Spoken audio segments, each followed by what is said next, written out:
Hello, it's Tuesday the 10th. I'm FxPlew and this is the market brief. Now, Chancellor Reeves has been on. She's announced a U-turn on the winter fuel allowance. That means that more than 9 million pensioners will now receive the payment later this year.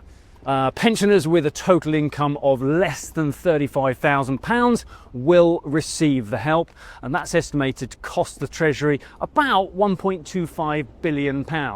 So that's nice, but only 48 hours before her spending review, it has raised a few questions over which pockets she plans to pick in order to pay for it all.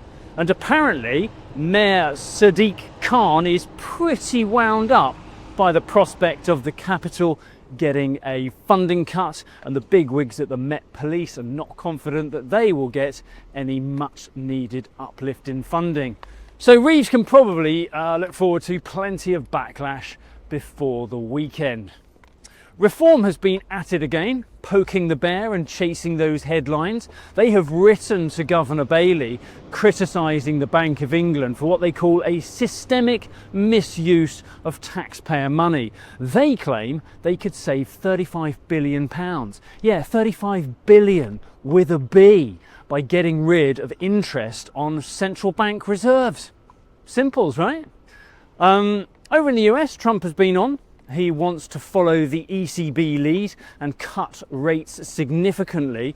What he missed, or chose to ignore, was how the Eurozone economy was much closer to recession before the ECB acted. And that's really not such a serious stateside threat right now.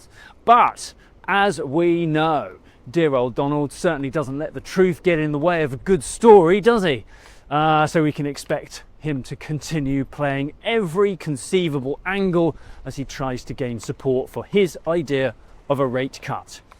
We have inflation data due out for May tomorrow. Headline inflation is actually expected to rise to 2.5%, up from 2.3%. And core inflation, I think, is expected around 3%. Now, rising inflation is not exactly the best backdrop for a rate cut, is it? But he won't be told, will he? And meanwhile, in the market, we kick off this morning around 135.15 against the dollar, 118.45 against the euro, and euro dollar is around 114.10 on the open. And for the eagle-eyed out there, I need to turn around and get a poo bag out. Toodaloo. If you do not have a clue, then just tweet through and ask FxPlew.